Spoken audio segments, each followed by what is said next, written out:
கதைப்பமா சீரியஸில் part 3ல் இருக்கும். இது part 2வோட continuation. நான் பேசுகிறதுக்கும் இந்த வீடியோக்கும் எந்த சம்மந்தம் இருக்காது. பட் எண்ட் ஆஃப் தி சீரியஸில் உங்களுக்கு ஃபுல்லாக புரியும். ட்வின் பேபிஸ் வேறு சொல்லிட்டாங்க. ரொம்ப குதூகலமாக இருந்தது. ரொம்ப ஹாப்பியாக இருந்தேன். அப்போ டாக்டர்ஸ் நம்ம ட்வின் பேபிஸ்ன்றனால ஃப்ளூயிட்லாம் அடிக்கடி செக் பண்ணணும். ஃப்ளூயிட் கம்மியாக இருந்துச்சுன்னா நம்ம ட்ரிப்ஸ் வழியாக ஏற்றிக்கலாம் அப்படின்னு சொல்லிலாம் கொடுத்துருந்தாங்க. மந்த்லி செக்கப்ஸ்லாம் போகும்போது ட்ரிப்ஸும் எனக்கு போட்டுருவாங்க. ஃப்ளூயிட்ஸ் கரெக்டாக இருக்கணும் 2 பேபிஸ்க்கும் அப்படின்னு சொல்லிட்டு.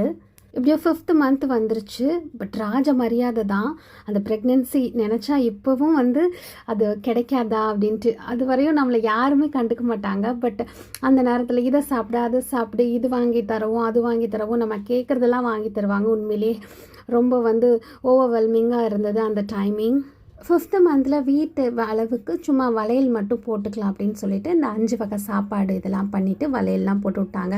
அப்போவே எனக்கு அது ஃபீல் குட்டாக இருந்துச்சு. வளையல்லாம் போட்டு அப்படியே அவ்வளோ ரொம்ப வருஷம் கழிச்சு இதுக்கு தானே நம்ம ஏங்கிட்டு இருந்தோன்ற மாதிரி ஹாப்பியாக இருந்துச்சு.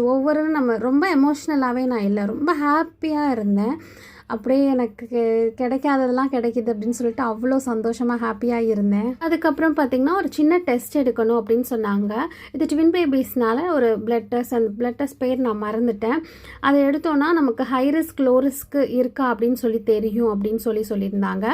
அதில் ரிஸ்க்கும் அவ்வளோவா இல்லை, லோ ரிஸ்க் தான் வந்திருந்தது. ஸோ அதனால் நீ பயப்பட வேண்டாம், நீங்கள் நார்மலாக எப்பயும் போல் இருக்கலாம் அப்படின்ற மாதிரி சொன்னாங்க. 6th மந்த்தும் என்ட்ரு ஆகிடுச்சு. எங்கள் ஃபேமிலி சைடு 9th மந்தில் பேபி ஷவர் வைப்பாங்க. ஸோ எனக்கு கொஞ்சம் நமக்கு ட்வின் பேபிஸ்ன்றனால கொஞ்சம் முன்னாடியே வச்சிடலாம், 7th மந்த்லேயே வச்சிடலாம் அப்படின்னு சொல்லிட்டு யோசிச்சுட்டு இருந்தோம். ஸோ 1 மந்த் தான் இருக்குது அப்படின்றனால என்ன பண்ணலாம், எங்கே பண்ணலாம், எப்படி பண்ணலாம், யாரை கூப்பிடலாம், அந்த மாதிரிலாம் போயிட்டு இருந்தது. ஸோ ஒரு பேப்பர் புக்கு பென்லாம் எடுத்து எழுதிட்டு இருந்தேன். அதுக்கடையில் மந்த்லி செக்கப்ஸ் போயிட்டு அதுக்கப்புறம் இந்த அனாமலி ஸ்கேன் எடுத்தோம். அதுக்கப்புறமும் ஒரு ஸ்கேன் எடுக்க சொல்லியிருந்தாங்க. அது குழந்தைங்களோட ஹார்ட் சேம்பர்ஸ் அதெல்லாம் நல்லா நம்மளுக்கு தெரியும். அதில் எதுவும் நம்மளுக்கு ஏதாவது இருந்தால் தெரிஞ்சிடும்னு சொல்லிட்டு அந்த ஸ்கேன் எடுக்க சொல்லியிருந்தாங்க. அந்த ஸ்கேன்லாம் எடுத்துகிட்டு போய் காமிச்சப்போ எல்லாமே நார்மலாக இருக்குது அப்படின்னு சொன்னாங்க. அப்புறம் ஒரு பிளட் டெஸ்ட்டும் எடுத்தாங்க. அந்த பிளட் டெஸ்ட்டில் ஹீமோக்ளோபின் எனக்கு கொஞ்சம் கம்மியாக இருந்தது. அப்போ நம்ம ஐவி மூலமாக ஹீமோக்ளோபின் நம்ம ஏற்றிக்கலாம். 2 டோசேஜாக எழுதி கொடுக்குறேன்.